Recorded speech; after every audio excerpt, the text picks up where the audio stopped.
আলহামদুলিল্লাহ।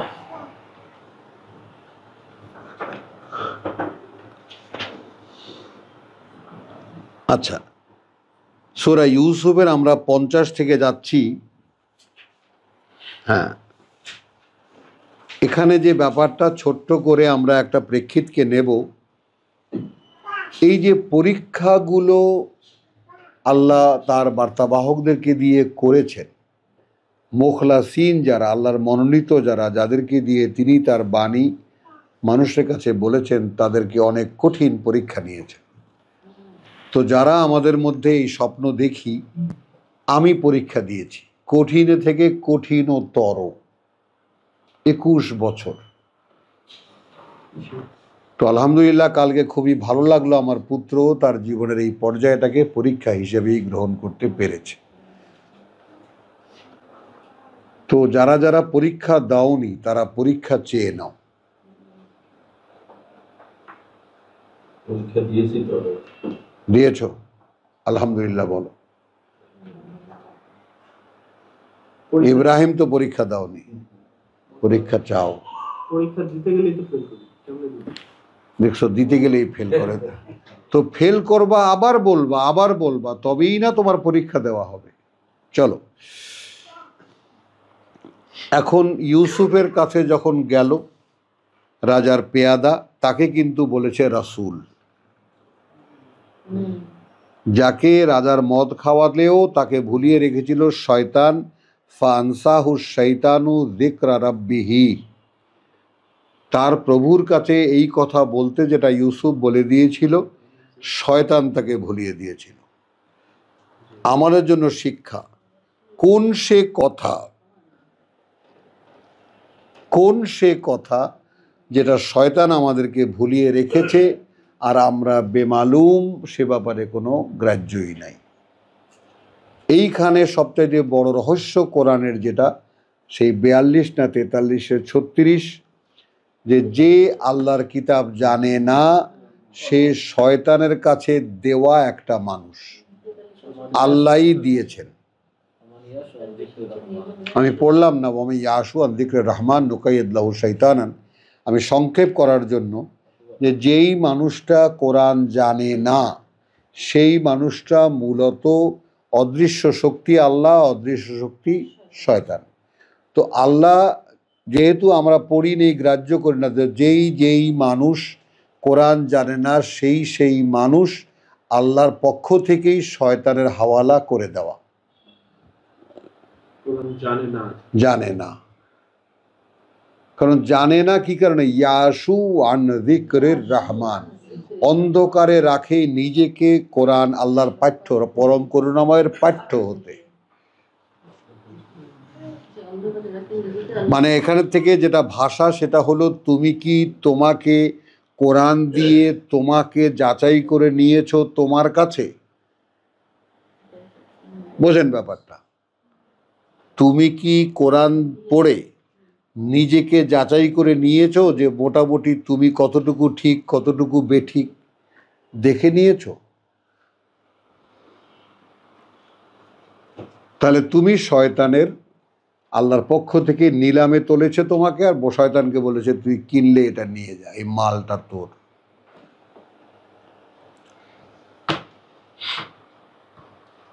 এই শয়তানরা এই লোকগুলোকে চালায় এমন ভাবে, কিছুতেই আল্লাহর পথে আসতে দেয় না।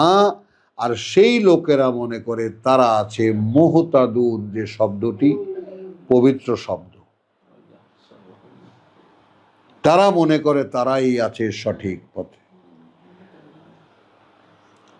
তো একটা খুব আবেগ উতলে উঠেছিল আব্দুল সত্তার, গ্রামে গ্রামে হেঁটেছি আর ঘুরে ঘুরে বলেছে, ভাই মাইকে চিৎকার করতাম, আমার চিৎকার করে সকলকে জানিয়ে দিতে ইচ্ছা করে, ভাই তুমি কি বুঝতে পারছো, যেহেতু তুমি কোরআন জানো না, সেহেতু তুমি শয়তানকে দিয়ে দেওয়া একটা মানব অস্তিত্ব আল্লাহর পক্ষ থেকে।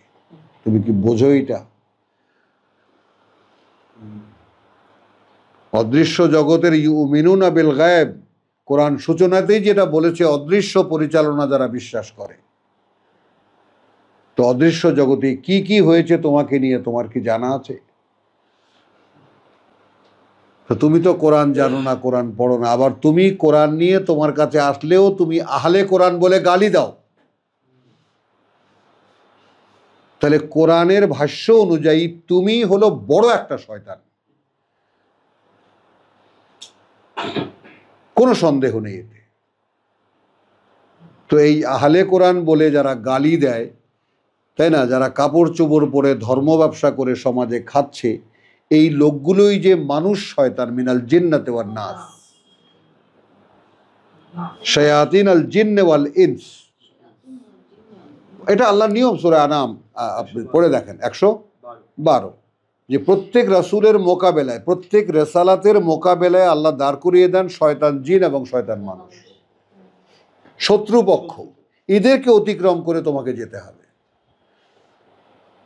আর নাহলে তুমি যাচাই হবে না। খেয়াল করেন তো, ওই রকম যাচাই ইউসুফকেও করেছে। একদিকে মহিলাদের ভোগ বিলাস, একেবারে প্লে বয় হওয়ার অফার, সোসাইটি গার্লস, আর একদিকে আল্লাহ বলছেন রব্বি, তাই না, আমার জন্য জেলখানাই প্রিয়তর হবে।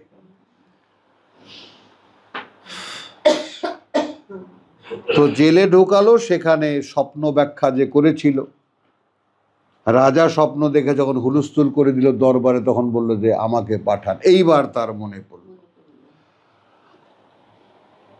কথাটা বোঝেন, জেলখানা থেকে বেরিয়ে সে তার চাকরি পেল, যথাস্থানে সে যথারীতি রাজাকে মদ ঢেলে ঢেলে খাওয়াতো, পরিবেশন করত।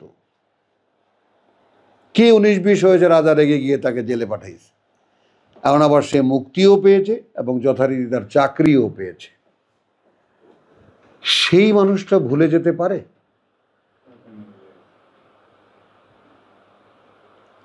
প্লিজ কোরআন পড়ার গুরুত্বটা বোঝো এবং কিভাবে পড়তে হবে সেটাও একটু খেয়াল করো। আপনি ভাবেন সেই মানুষটা কি কোনোভাবে ভুলে যেতে পারে? যার কথা হুবহু কাজে লেগেছে, তার সঙ্গীকে শুলে চড়ানো হয়েছে, তার মাথার ঘিলু পাখিতে খেয়েছে, এটাও সে দেখেছে। কোনোভাবেই কি কোনো মানব অস্তিত্বের পক্ষে এটা ভোলা সম্ভব? আল্লাহ দেখিয়ে দিচ্ছেন শয়তান এটাও ভুলিয়ে রাখতে পারে।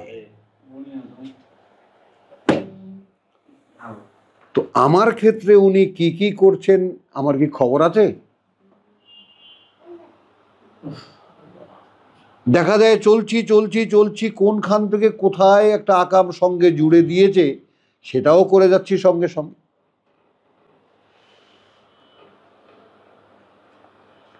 এই যে নিজেকে প্রতি মুহূর্তে জাস্টিফাই করার ব্যাপারটা, তাহলে ইউসুফ ডেকে পাঠালো সেই মাতারিদেরকে, সোসাইটি গার্লদেরকে। বলল রাজা, ওয়াকাল আল মালিকু ইতুনি বিহি, ইতুনি বিহি, তাকে নিয়ে এসো আমার কাছে। ফালাম্মা যা আহু আর রাসূলু, আর রাসূল, তাহলে রসুল্লাহ বলে আল্লাহর রসুল, আর এ হলো রাজার রসুল। রসুল আল্লাহর, রাজার পেয়াদা, আর আমাদের রসুলরা আল্লাহর পেয়াদা। বসো। মানে কি দেখাতে চাচ্ছেন আল্লাহ? রাজাকে মদ ঢেলে খাওয়ায় সে যখন বার্তা নিয়ে মানুষের কাছে এলো, সে তাকে বলা হলো রসুল।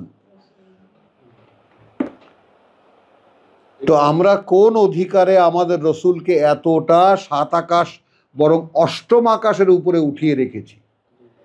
এখানে তো আরো শব্দ ব্যবহার করতে পারতেন, নিশ্চয়ই পারতেন।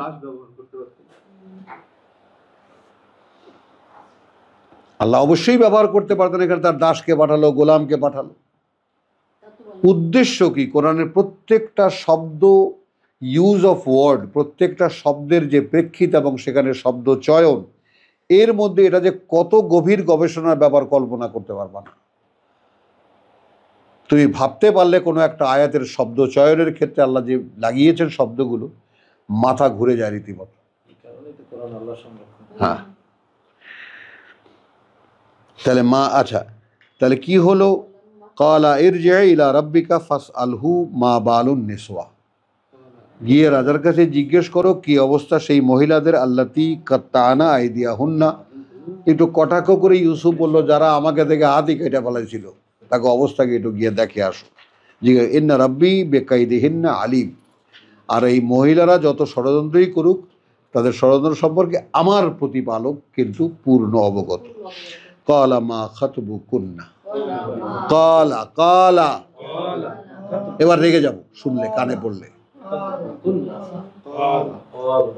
হ্যাঁ, বলল মা খাতবু কুন্না ইদ রাওয়াতুন্না ইউসুফা আন নাফসিহি। তোমাদের মন্তব্য কি, তোমাদের বক্তব্য কি যখন তোমরা উত্তেজিত করতে চেয়েছিলে হ্যাঁ ইউসুফকে তার প্রবৃত্তির থেকে, যৌনতার দিক থেকে। কুলনা, সকলে বলে উঠল, হাস আলিল্লাহ, শপথ আল্লাহর, মা আলিমনা আলাইহে, জানতেও পারেনি আমরা তার ক্ষেত্রে মিন সুইন, কোন ধরনের কোন মন্দ তার পক্ষ থেকে। কালাত ইমরাতুল আজিজ, আসল আসামি এবার বলল, মন্ত্রীর বউ এবার বলল, আল আন, এখন। হাস হাসা আল হক, একেবারে সামনে চলে এসেছে প্রকৃত বাস্তবতা। আমিও এক নারী, এরাও নারীরা, এরাও ইউসুফকে অফার করেছিল, এরাও দেখে হাত পাও কেটে ফেলেছিল। তো আমি ইউসুফকে দেখে অজ্ঞান হয়েছি, দোষ হয়েছে আমার? বলো।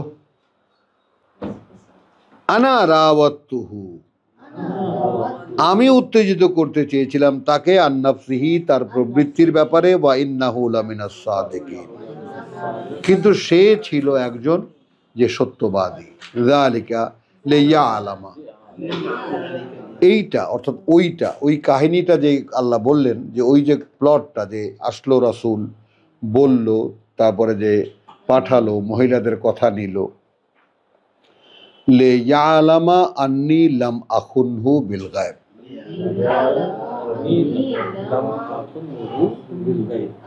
লাম আখুনহু আলাল গায়ব বিল গায়ব। এইখানে দুটো, যারা ইউসুফ জুলাইখার প্রেমের কাহিনী যারা এস্টাবলিশ করেছেন, তারা এক তাফসীর করেছেন। হলো, মানে ইউসুফ তো ছিল জেলে, হলো। এখন আমি, এই যে মহিলারা সাক্ষ্য দিল, তারা যৌনতার উত্তেজনা তাকে করতে চেয়েছিল, এখন সে স্বীকার করলো আমি চেয়েছিলাম, ইউসুফের কোনো দোষ নেই। তো এটা আমি যেহেতু বার্তাবাহক এখানে উপস্থিত, তো এটা এই কারণে যে সে যেন জানতে পারে যে আমি তারপরে আর কোনো বিশ্বাসঘাতকতা করিনি। এক নাম্বার দুই, এখানে হু মানে বাড়ির মালিক, মন্ত্রী, আজিজ, ইমরাতুল আজিজ, সে যেন জানতে পারে যে আমি আসলেই কোনো বিশ্বাসঘাতকতা করিনি। সাময়িক উত্তেজনায় উত্তেজিত হয়েছিলাম বটে, কিন্তু আমি কোনো বিশ্বাসঘাতকতা করিনি। ওয়া আন্না আল্লাহ, কিন্তু এইখানে আসলে সমস্ত কথাটা ইউসুফের হয়ে যায়। এই পরেরটুকু পড়লে এখানে তুমি দেখো, এখানে ব্যাপারটা হলো যে ইউসুফ যখন আসলো, হ্যাঁ, একটু 24টা দেখো আয়াতে, ওয়ালাকাদ হাম্মাত বিহি,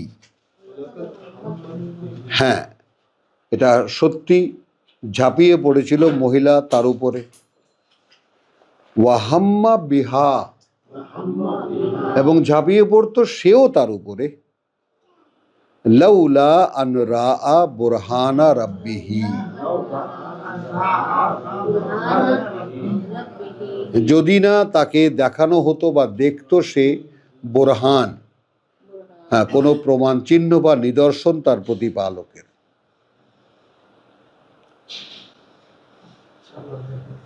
কাযালিকা লিনাসরিফা আনহু সুআ ওয়াল ফাহশা, এইভাবে উত্তেজিত করিয়েও আমি সেখান থেকে পিছিয়ে আনলাম। কেন করলাম? এজন্য যে তার ভেতর থেকে যত মন্দ ইচ্ছা আর অশ্লীলতা যেন দূর করে দিতে পারে। কেন? ইন্নাহু মিন ইবাদিনা আল মুখলাসিন, ইবাদিনা, কারণ সে ছিল আমাদের বান্দাদের মধ্যে আমাদের মনোনীত একজন। এজন্য কেমন করে তাকে পরিষ্কার করতে হয় সেইটা বলছেন আল্লাহ। বোঝা গেল? তাহলে এখন এখানে ইউসুফের কথা বুঝছো, যে আমার মালিক যেন জানতে পারে যে তার স্ত্রীকে ওইভাবে পেয়েও আমি কোনো বিশ্বাসঘাতকতা করিনি।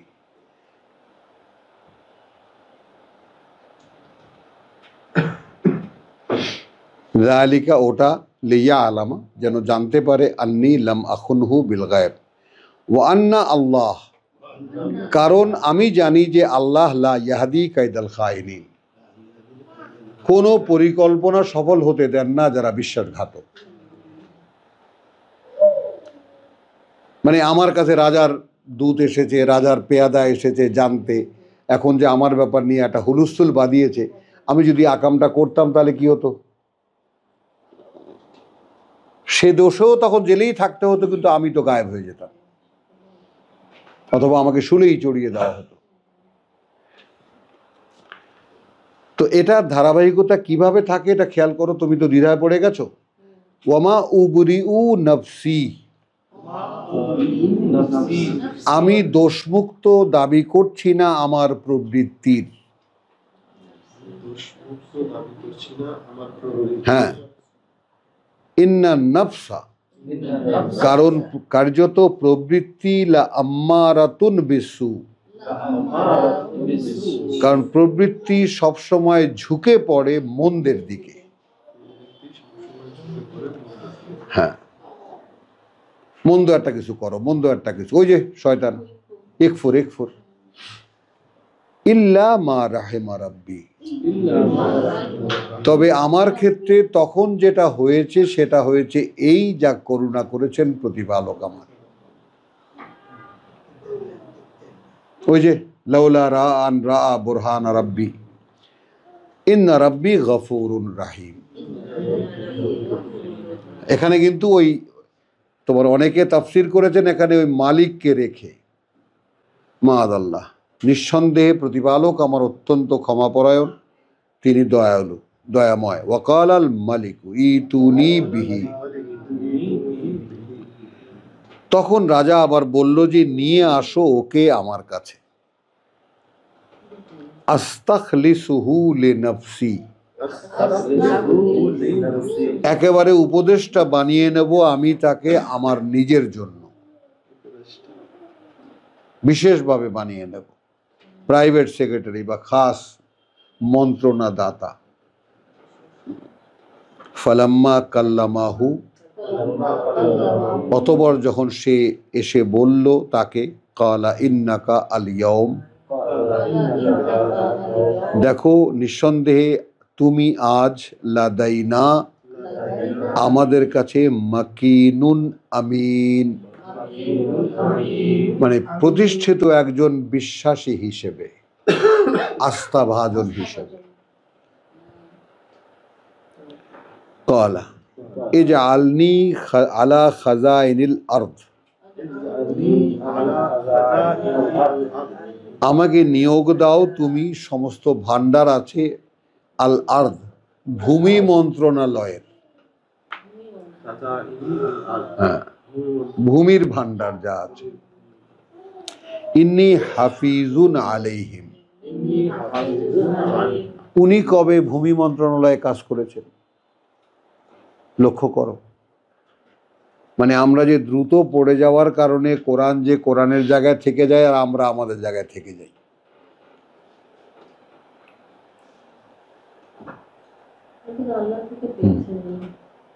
কথাটা বুঝো। তাহলে قال اجعلني على خزائن الأرض إني حفيظ عليم وكذلك مكنا ليوسف في الأرض এবং ওভাবেই আমরা প্রতিষ্ঠিত করে দিলাম আমরা ইউসুফকে সেই দেশে, হ্যাঁ, ইয়াতাবাওয়াউ মিনহা, সে নির্মাণ করতে পারে তার, মিনহা ওই দেশের, হাইসু ইয়াশাউ যেখানে যা সে ইচ্ছে করে। ওই যে চালের গুদাম বানাতে হবে, গমের গুদাম বানাতে হবে। নুসিবু বিরাহমাতিনা, পাইয়ে দেই আমরা করুণা দিয়ে আমাদের মান্নাশাও, যাকে আমরা ইচ্ছে করি। তো আমার বেলায় আল্লাহর এরকম ইচ্ছা জাগ্রত হবে বলে মনে হয়?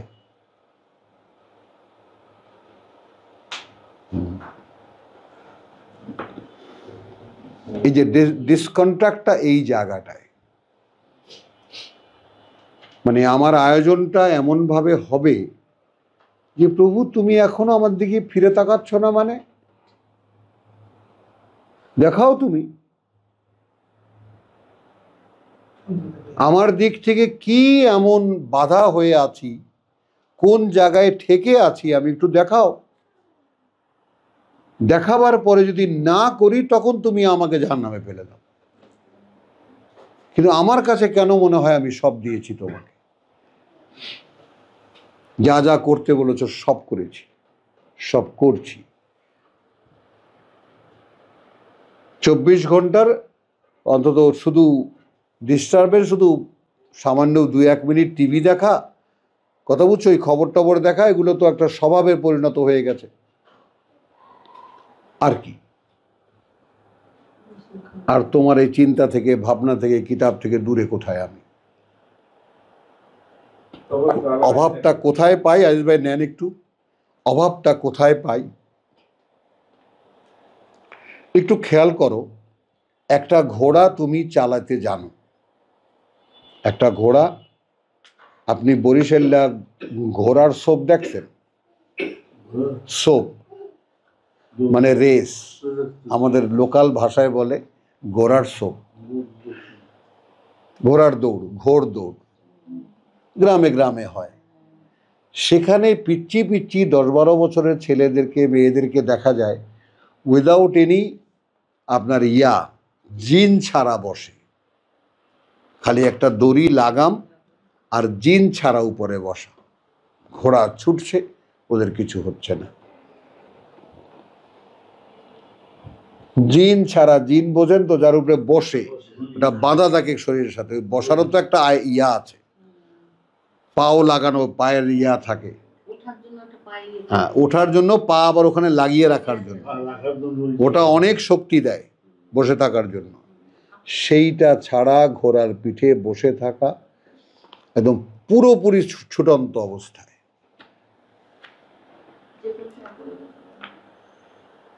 কিছুই হয় না। তাহলে এখন আপনি আমি দেখে তো হতবাক হব। এখন ওই সাইকেল চালাতে জানা আর না জানার মতো, ও ঘোড়াকে চালাতে জানে। এখন আমার সমস্যা হলো, আমি যে ঘোড়ায় চড়ে আছি, এই ঘোড়াটাকে আমি লাগাম পরিয়েছি, তার পিঠে জিনও চড়িয়েছি, এক ঝটকায় ফেলে দেয়।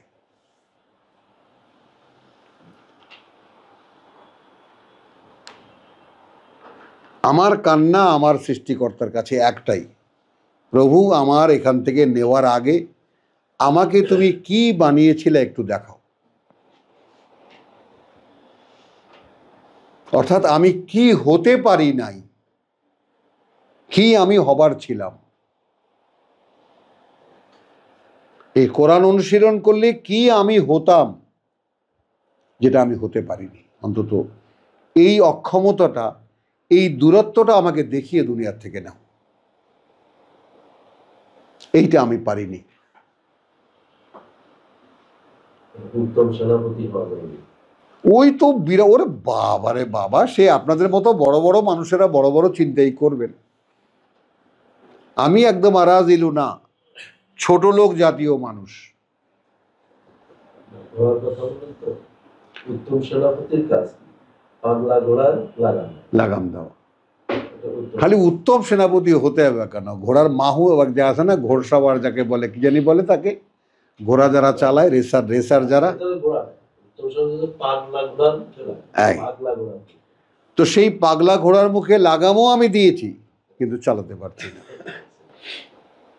একটু যখন টান দেই, দু কদম আগাতে বলি, ও 3টা লাফ দিয়ে ফেলে দেয়। দুইটা উপর দিকে উঠে হ্যাঁ,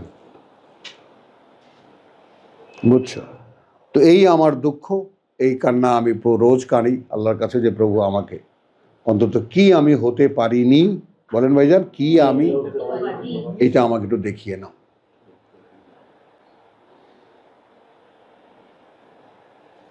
কারণ আমি আমার বহু কষ্টে বাগিয়ে এনেছি আমাকে। আমি রিপুগুলোর সমস্ত চাহিদাকে আমি একদম গলা টিপে মেরে ফেলেছি, কোনো খাতির করিনি নিজের সঙ্গে। তারপরেও আমি এই দেহ ঘোড়াকে চালাতে পারছি না আমার ইচ্ছা মতো। তো আলহামদুলিল্লাহ, ভেবে দেখো, ওয়ামা উবরিউ নফসি ইন্না নফসালা আম্মারাতুন বিসু। এই দেখো মানুষ সম্পর্কে কি বলছেন। হ্যাঁ, কারণ প্রবৃত্তি সবসময় মন্দের দিকে ঝুঁকে পড়ে, ইল্লামা রাহেমা রাব্বি, তবে আমার ক্ষেত্রে যেটা হয়েছে তা করুণা করেছেন প্রতিপালক আমার, ইন্না রাব্বি গফুরুর রহিম। ওয়াকাল আল মালিকু, নিয়ে এসো আমার কাছে, ইস্তাখলিসু, এটা তো আমরা পড়েছি। হ্যাঁ, ওয়াকাযালিকা মাক্কান্না লিইউসুফা ফিল আরদি, সে এখন যেখানে খুশি সেখানে যা কিছু আচ্ছা, নুসিবু বিরাহমাতিনা মান নাশাউ নুদিউ আজরাল মুহসিনিন ওয়ালা আজরুল আখিরা। এখানে কি একটা গল্প দেখালেন। ইউসুফকে কুয়ায় ফেলা থেকে নিয়ে, কাফেলা চালিয়ে নিয়ে আসা থেকে নিয়ে, গোলাম হয়ে বিক্রি হয়ে যাওয়ার পরে, গোলামি করতে করতে যৌবনে পদার্পণের পরে, মহিলাদের ক্লাবের আক্রমণের পরে, গৃহিণীর আক্রমণের পরে, মহিলাদের সম্মিলিত আক্রমণের পরে, জেল খাটার পরে রাজার উপদেষ্টা। এই হলো পরীক্ষা। সকলে কাছে দূরের ভাই বোন, সকলেই কথাগুলোকে একটু খেয়াল করে গ্রাহ্যে এনে এই সূরা ইউসুফ, এবং এটা আমি সবসময় বলি, একটু লক্ষ্য করার মতো বিষয় হলো, ঠিক কোরআনের মাঝামাঝি অবস্থান করা হয়েছে সূরা ইউসুফের। যেভাবে ভাগ করা যায়, যে প্রথম সূরা তওবা পর্যন্ত, তাই না, ধর্ম, দিন যেটা আমরা বুঝি আর কি, সেখানে ইহুদি নাসারার মোকাবেলায়, তওরাত ইনজিলের মোকাবেলায় মোটামুটি দিনের বিধিবিধান সামনে রাখা আছে। তারপর সূরা ইউনুস থেকে শুরু হয়েছে আনফাল পর্যন্ত, তারপর ইউনুস থেকে শুরু হয়েছে বিশ্বাসের কাহিনী, ঈমান কাকে বলে। তো ঈমানের পরীক্ষার একটা বড় উদাহরণ হলো সূরা ইউসুফ। এই প্রত্যেকটা অধ্যায়ের এক একটা পরম্পরা আছে, এবং পরম্পরাটা যদি তোমরা লক্ষ্য করো তোমরাও দেখতে পাও। তো এই ব্যাপারটা একটু দেখি আমরা। আচ্ছা, ওয়াকাযালিকা মাক্কান্না লিইউসুফা ফিল আরদে, তাহলে এরপরে দেখো, ওই যে ওখানে যে আমরা দেখেছি যে আল্লাহ, সূরা ইউনুসে আমরা দেখে এসেছি যে আল্লাহ একটা সময় দেবেন তোমাকে বিশ্বাসের সঙ্গে জীবন ভোগ করতে।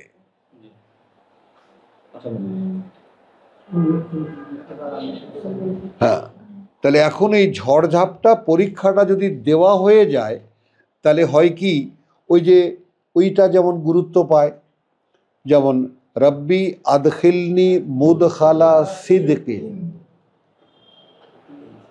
প্রভু আমাকে প্রবেশ করাও যেখানে প্রবেশ সত্যে, আমাকে আখরিজনি মুখরাজা সিদকিন, আমাকে বের করো সেই বেরিয়ে আসার পথে যেখানে বেরিয়ে আসা সত্যে,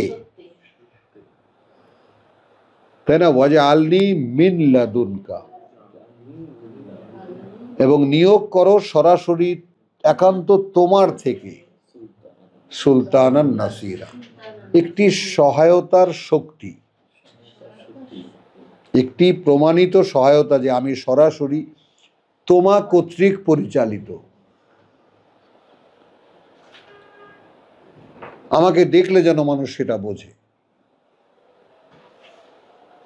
আবেদনটা দেখো তো, ওই আবেদনটা যদি তুমি বাস্তবে বুঝতে পারো যে তোমার মধ্যে শূন্যতাটা আসলে কোথায়, সমস্যাটা আসলে কোথায়, তাহলে ওই প্রার্থনাটা তোমার একেবারে মানে আছে না যে অনেক পিপাসার মধ্যে একটু কলসি ঠান্ডা পানি, বরফ ঠান্ডা পানি না। যদি কেউ অনুভব করো, পার্থক্যটা বুঝতে পারো। বরফ দিয়ে ঠান্ডা করা পানি তৃপ্তি মেটায় না, তৃপ্তিকে আরো বাড়ায়। ন্যাচারাল যেটা কুল, যেটা ওই প্রাকৃতিকভাবে যেটা শীতল করা, সেই শীতল পানি যে তৃপ্তি দেয়, বুকটা ভরে দেয়, ওই দোয়া, ওই প্রার্থনা তোমাকে সেই তৃপ্তি দেবে। তাহলে এ তো গেল। তাহলে এখন আমি কি বললাম যে সেই যে ভাইয়েরা ফেলে দেওয়া কত নিষ্ঠুরতা, সেইখানে কানেকশন দেওয়া আল্লাহর। একদিন ভাইদেরকে বলতে পারবা। তারপরে পণ্য হয়ে ঢেকে নিয়ে গেছে ওইখান থেকে, কেনান থেকে মিশরে, কত হাজার, অন্তত ১,৫০০ কিলোমিটার, ফিলিস্তিন থেকে মিশর। বোঝো, উটের কাফেলায় গেছে, বস্তায় করে বা একটা ঢেকে ঢেকে নিয়ে গেছে, সেইখানে বিক্রি করেছে, যে পয়সা পেয়েছে। এক মালিক কিনে নিয়েছে, গোলাম হিসাবে পেলেছে। স্বাধীনতা কোথায়? বন্দিত্বই তো চলছে। সেইখানে ওই সমস্ত কাহিনী হলো, দেওয়া হলো জেলে। এবং জেলেও সেখানে কিছু বছর যাওয়ার পরে আরো কিছু বছর কেটে গেল ওই বেটা ভুলে যাওয়ার কারণে। তার মানে আল্লাহ এইভাবে পাকান মানুষকে। কাকে দেব আমি কোরআন? আপনাকে। হু আর ইউ? আপনার পরিচয়টা কি?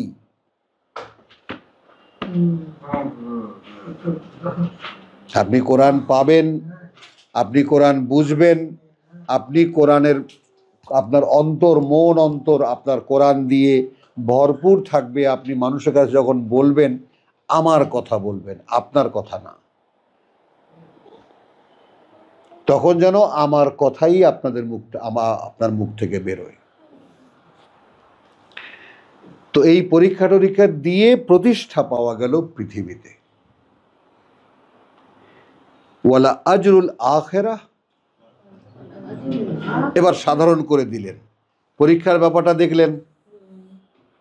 আর পরকালের যে পুরস্কার, খায়রুন, সম্পদ, লিল্লাযিনা আমানু, তাদের জন্য যারা বিশ্বাস রেখেছে, ওয়া কানু ইয়াত্তাকুন, এবং তারা হয়েছিল আল্লাহর অসন্তুষ্টি থেকে মুক্ত। তো আলহামদুলিল্লাহ, রব্বানা আমান্না বিমা আনজালতা ওয়াত্তাবানা রাসূল ফাকতুবনা মা শাহিদিন ওয়া মা আলাইনা ইল্লাল বালাগ। তো যে আল্লাহর কাছে প্রার্থনা একটা শোনাইলেন ব্যক্তিগত জীবন।